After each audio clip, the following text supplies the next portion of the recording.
Welcome to Resilience Unravelled.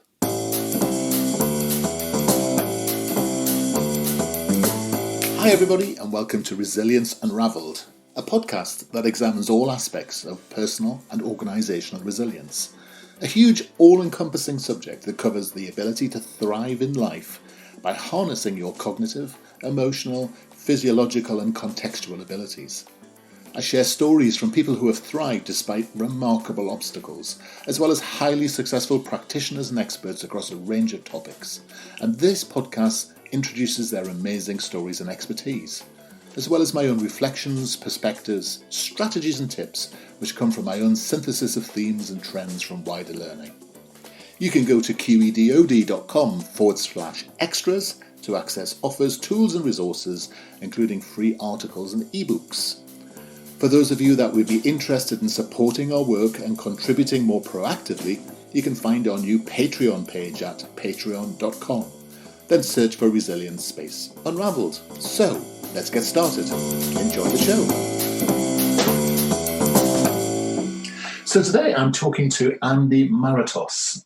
Now, Andy is someone I've met a few times and know pretty well. And for a change, actually, instead of talking to someone across the pond, I'm talking to someone who's almost across the road. So good morning, Andy.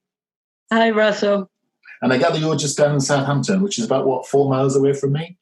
Yeah, not far at all. Yeah, just round the corner. It'd be probably safer in IT terms to have two cans and a bit of string between us, but we're gonna soldier on with IT. Give it a go, yeah. Yeah. And so Andy is the CEO of Chrysalis, which is a charity devoted to trans issues, helping and supporting trans people and their partners and significant others. And I thought it'd be useful today to actually unpack some of the issues around trans people, and especially around the world of work, so people at work can help support them. Because I know you have many support packages and things which we can explore later. But I thought that would be a good subject for a meeting, for a discussion, Andy. How does that sound to you? Yeah, that sounds fine. Okay. Well, let's start with the basics, if I may. How do you describe what you do at Chrysalis? What's it all about? So we support trans people, their families and friends, primarily through providing support groups, which is workshops, life skill sessions, facilitated group work and one-to-one counselling. We also do quite a lot of advocacy, peer mentoring, training and networking. Okay, so it's great to have an expert on today in this subject, because obviously there's a lot in the media, especially the British and American media, about trans people and such like. So can we start from the real basics? Could you tell us the difference between a drag person, a cross-dresser or something along those lines, and a trans person? What's the difference between those things? So a trans person is someone who is incongruent in their gender identity. That's the WHO term, World Health Organization. And that means that their internal sense of gender identity isn't aligned with the gender they were assigned at birth. I would describe being trans as a moving away from that gender you were assigned at birth. Right. Whereas someone who's a cross-dresser or a drag person, they're absolutely fine quite often with their gender identity. They know who they are. They just like expressing or acting, performing in a different gender role. And I think some of the confusion for people is the difference between gender and sexual presentation in terms of physiology. Have you got a way of actually helping us understand that? So gender identity is something that's integral and it's who you are. Whereas your sexuality is who you like. They're two very separate things. And what about sort of sexual organs? So in other words, if you're a woman and you believe your gender is incorrect, it's possible to have the sexual organs of one person and the gender identity of another. Is that how it works? It's such a broad subject. I think to think of anything as so binary that, there is one perfect set of genitalia that looks one way and one perfect set that looks the other way, and everybody has to put in those two categories, is just such a misrepresentation of primary, secondary sexual characteristics. and how they interact with our endocrine system, with our brains and our chromosomes as well. So, yeah, I think it's just too simplistic. And so there are people who are defined, or the argument goes that if you're a woman, you have to have a certain set of sexual organs and such like, and that doesn't account for people who are intersex or have had don't have that physiology, don't they? So gender is a more useful way of thinking about. Absolutely, yeah. I think the gender you're assigned at birth is based on, well, you kind of look like one of that category, so we'll assign you that. Yeah. But yeah, certainly, I think reducing gender or gender identity down to genitals is incredibly limiting. How many women do you know who don't have children? So to define people by their ownership of a womb and the ability of that womb to procreate, it's like, well, haven't we moved away from that? Haven't we been moving away from that for centuries to understand who people are? So, okay, that makes a lot of sense. So if we're thinking about gender, a lot of people talk about this idea that children should somehow know their gender, so somehow that they're able to choose their gender. Now I know I've met trans people who say that it's impossible. It's impossible. The fact that you're a girl and you like playing with trains does not mean for a time, or that you're a tomboy doesn't define your gender. People who are young innately know their gender's wrong. Is that true? Yeah, I think to describe it as choosing your gender is to imply that actually your gender identity is a choice, and it really isn't. It is exactly what you say. It's an innate sense of who you are, how you relate to the world, how you relate to your own body. Again, these things are driven by our experiences inside, outside, our endocrine system, our chromosomes, all sorts of stuff. And there's plenty of research out there that shows that trans children have as clear a sense of their gender identity from the very early age as non-trans children do. So there's a piece of research being done by the University of Washington at the moment. It's like a 20-year longitudinal study, which is already producing some really good information around that. Okay, so the sort of argument, I was a tomboy, I played with trains, is sort of a non-argument really, because actually that's just proof that you weren't trans in the first place. So, because you often see that used as an argument where children can't possibly know their gender. I think if you work with someone who's very clear about their gender identity, then that becomes a specious argument. It's important to separate gender expression from gender identity. One is how we convey who we are. The other one is our integral sense of self. So, if that makes sense. Just to unpack that a little bit more for me. So your gender identity, like I say, that is something that is formed from your very sense of self. It's something that's formed over your lifetime as you understand more about yourself. You find more aspects of who you are. We all do work on our identity as we grow up, as we develop. But we also look at how we express ourselves. So if you can if you can control how people see you, or influence how people see you, if you can explore aspects of who you innately are, so you like football, well, that's not going to be limited by your gender identity or indeed your genitals, that you are this person who likes football. Right. That's not a gendered construct, if that makes sense. Yeah, it does, totally. But it's a hard thing to get your head around, isn't it? Sometimes I think people try too hard to get their head around other people's experiences without trying to actually walk alongside that individual. I think one of the best ways of thinking about it is, don't imagine wanting to be the opposite gender. Imagine never being seen for the person you are. Mm. And I think that's a better way of trying to understand from a perspective where your gender identity is fine. Yeah, you may have a million other things going on, but your gender identity isn't one of them. To understand someone who has that incongruence, that misalignment, and particularly for someone where that alignment is so great as to cause them really significant distress and need support to fix. Okay, that makes sense. And I guess living a life where you are not being able to be yourself, not in terms of both in terms of expression and identity, it can be pretty rough. Yes, yeah.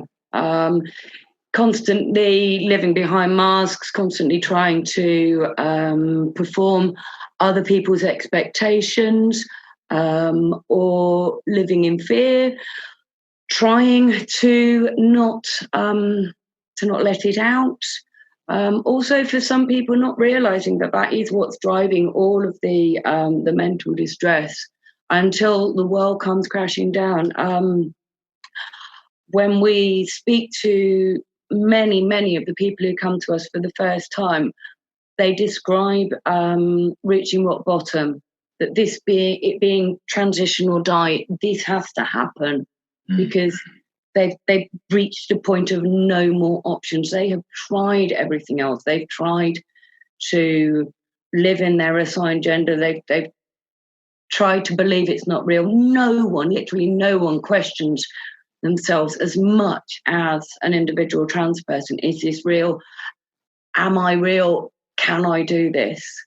And in terms of the way that people often live their lives, you often see stories of people who transition from being men to women, living almost an overtly masculine life, with many children often working in the armed services or sort of, seen as really sort of macho type roles. Is that a stereotype or a cliche, or is that actually true?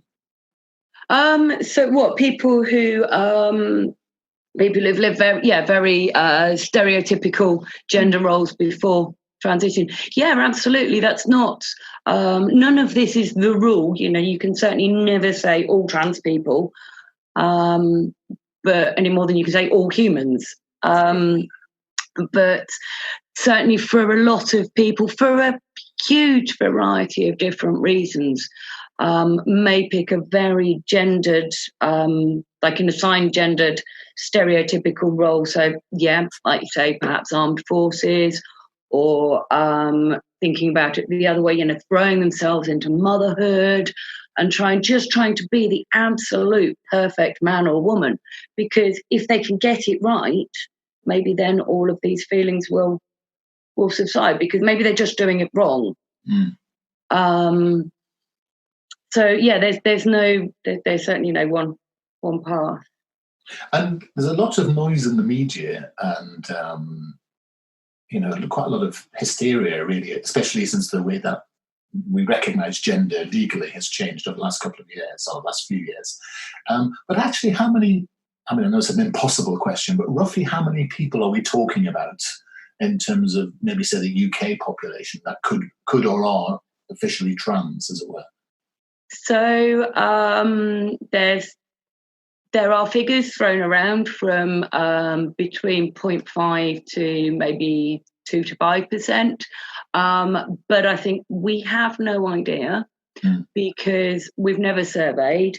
And I don't know whether you're aware, but the 2021 census has got 2 voluntary questions on it for the first time ever.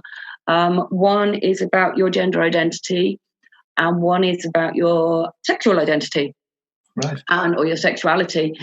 And so for the first time, we will have a better idea. I think it's important to recognise that the census is still filled out by the head of household.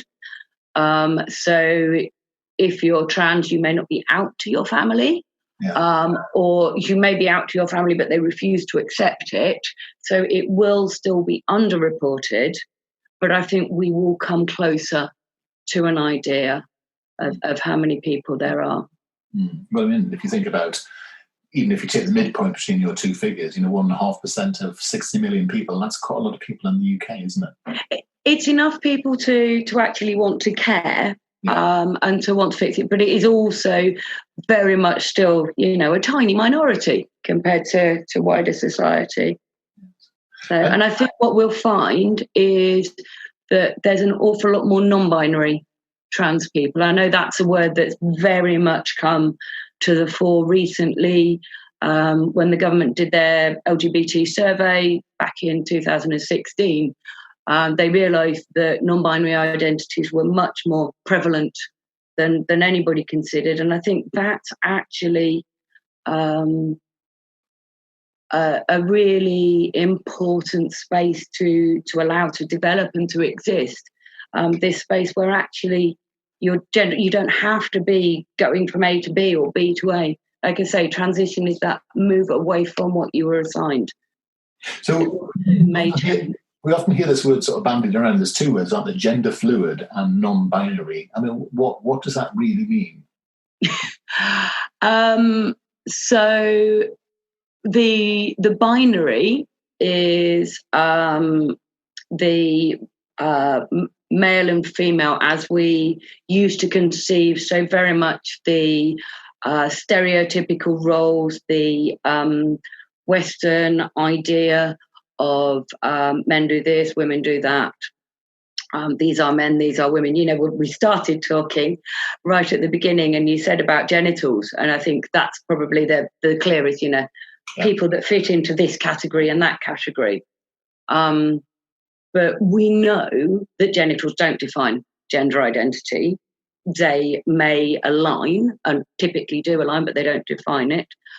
And so we know that there's this space in the middle.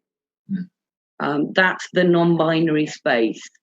Now, for some people, gender identity may be more fluid. So for me, it depends on who I'm with, how I'm responding, lots of other things that are going on for me. Sometimes my more femme aspects will come forward, or I wouldn't say they're particularly strong, and other times much more masculine. And so for me, that gender fluid or gender queer, again, I know queer is not a word that suits everybody. And for other people, non-binary can be very, very clear that they have two extremely distinct gender presentations. And different, we'll have different roles, different presentations, depending on what else is going on in their world. Or it may be for someone that being able to be their inside authentic self occasionally is enough, so they can keep the rest of their world working. But they can be that person once a month, once a year, once a week, every evening when they get home from work. Right. So that term non-binary, gender fluid, gender queer, all of those different words are different ways of people trying to explain how that experience is inside for themselves. Right. And so I think a lot of the fuss that's sort of rampaging around the media and such like is because actually legal protection has changed over the course of the last few years. And we're almost seeing the raising of the issues for this community of people in the way that sexual orientation was, about 20 years ago, where people seem to be protected, and therefore there seems to be the spotlight thrown on the community, and therefore it seems that these issues are everywhere. Where, of course, I'm guessing that's not useful for the community, because actually they seem to suffer more in terms of things like suicide, depression, and mental health issues than the norms than the standard population, rather than the norm. Let's put it that way. So, is that true? Is that an issue for people who are trans, that they do have more challenges in terms of suicide and their world being more challenging than the standard population? Is that a thing? So if you think back to what I was saying about people hitting that place where it's this or, that's definitely true. for many people, yes, it is this or die, or it's this or I can't see past it. So not everybody has a suicide ideation in their construct. We collect statistics of everyone who comes through our service. It's totally self-reported, people don't have to tell us. And the last 12 months, over 70% of the people who came through our service said that being trans had a significant negative impact on their mental health. Over 36% had attempted suicide, and well over 40% were active self-harmers. So yes, it's real. And the more it becomes, or the more society appears to not accept, the harder it becomes to accept yourself. Yes. To live through those days when everything is just not right. Whereas, there's so much out there that says, if people are supported, if people are accepted, then, it all goes away, because being trans is not a predicator for poor mental health. No. Lack of acceptance, judgment, discrimination, hate crime. That's what makes you feel awful about something that is simply an aspect of human diversity. Yes. So if you're at work and you're dealing with if you're a member of a team or a manager, and someone comes along to you and says, I think I'm trans, I need some help or support, or So the first thing we have to think about is that this is not a simple choice. This is not a conversation that's been easy necessarily for that person to come and broach with you at work. No, not at all. What's the least or most useful way of being able to support that person, or be able to respond to that initial sort of approach? Ask them what they want. How can I help? Is it just that you want me to listen, or is it that you want some practical support? I think it's also at some point would be important to find out if they sought any other support. If they wanted to, have they been able to talk to their partner, things like that. And the really key thing is to discuss confidentiality, because if somebody's trusted you with this information, they need to be able to trust that they have absolute control over where it goes next. Yeah.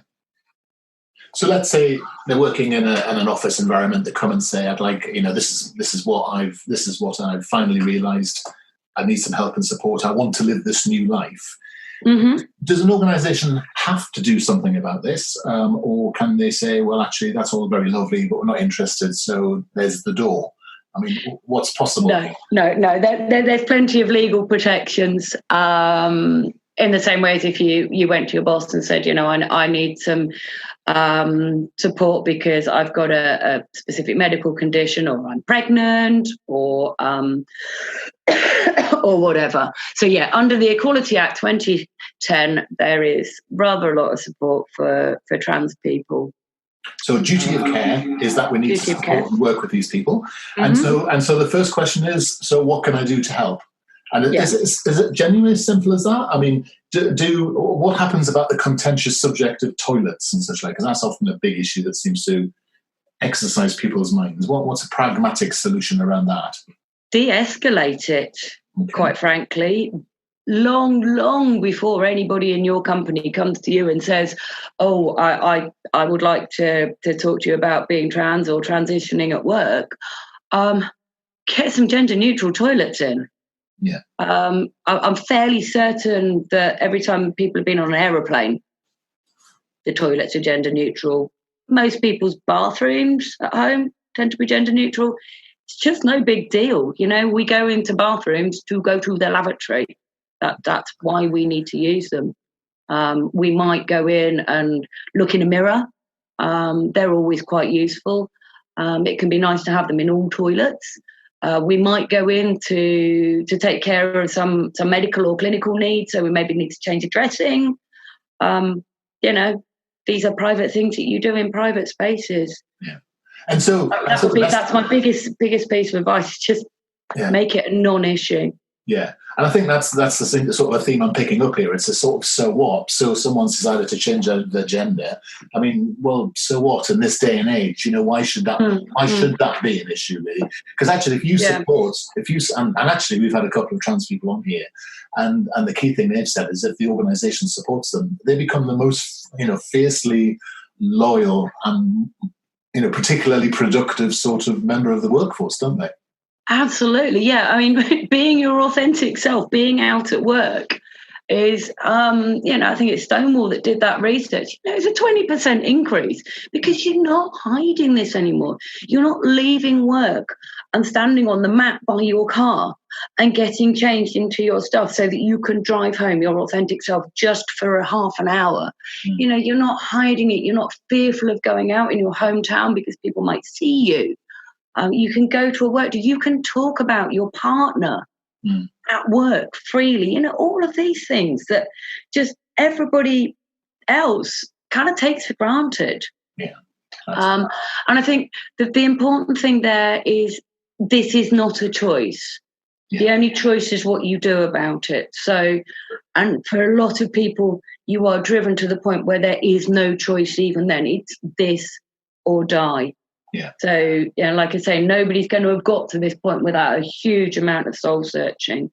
I think one of the things to think about here is that if you don't have a welcoming employee culture, there's usually an impact in the way that you actually deal with customers as well, because that mindset leaks through into the way that you trade.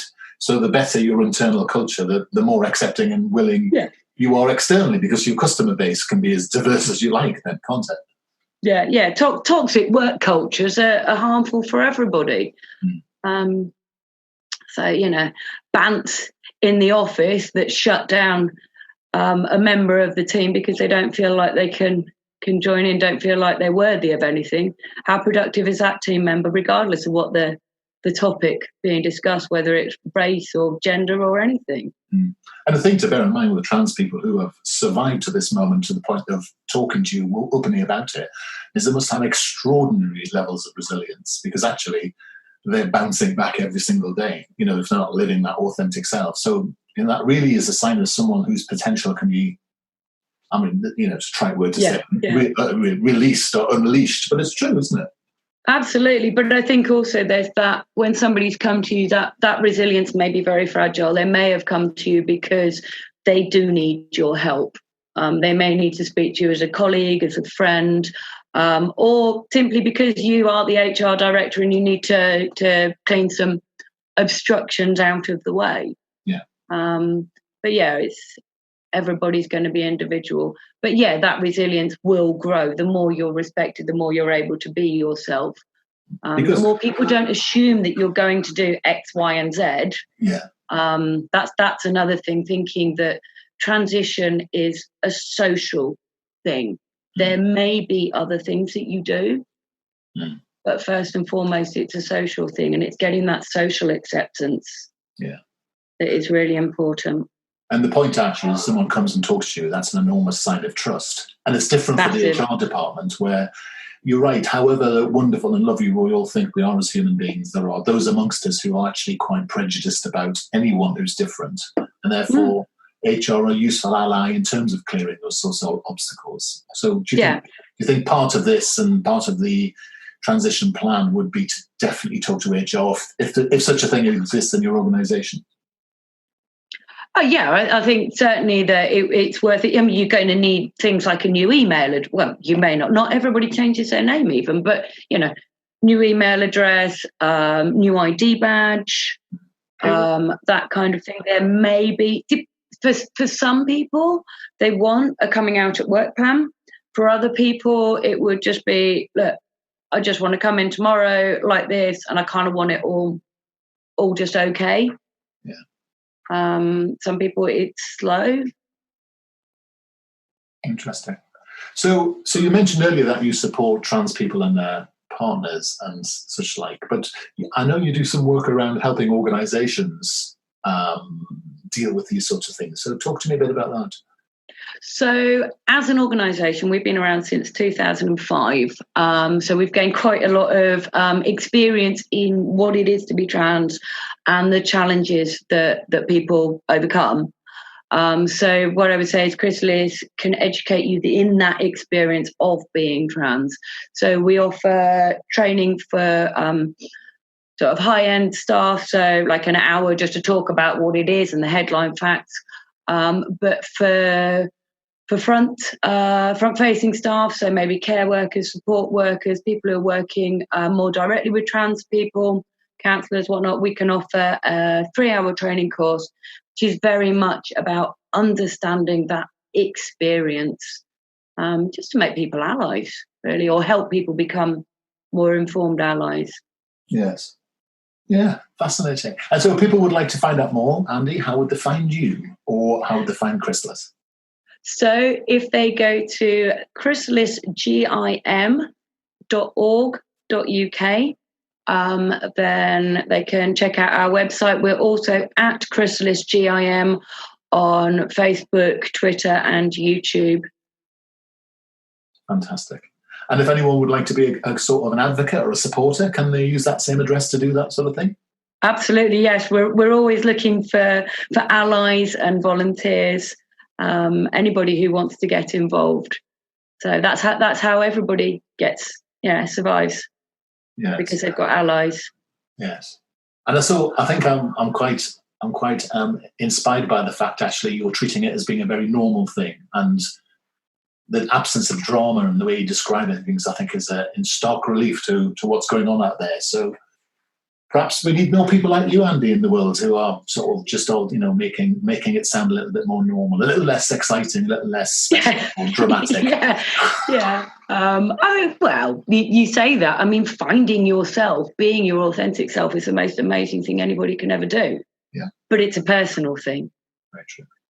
Andy, it's been a delight to talk to you today. Thank you so much for spending time with us. Thank you. You take care. And you. Hi everybody, I hope you found that episode useful and interesting. Feedback is always welcomed, and if you are in the mood to subscribe to us or even leave a comment on iTunes or Stitcher, that would be amazing. If you want to suggest ideas or even people you would like me to interview, then reach out to us at qedod.com/contact. As I said earlier, you can go to qedod.com/podcasts for show notes or follow the links. And you can go to qedod.com/extras to access offers, tools and resources, including free articles and ebooks. For those of you that would be interested in supporting our work and contributing more proactively, you can find our new Patreon page at patreon.com. Then search for Resilience Unravelled. I look forward to being in your ear next time around. Take care.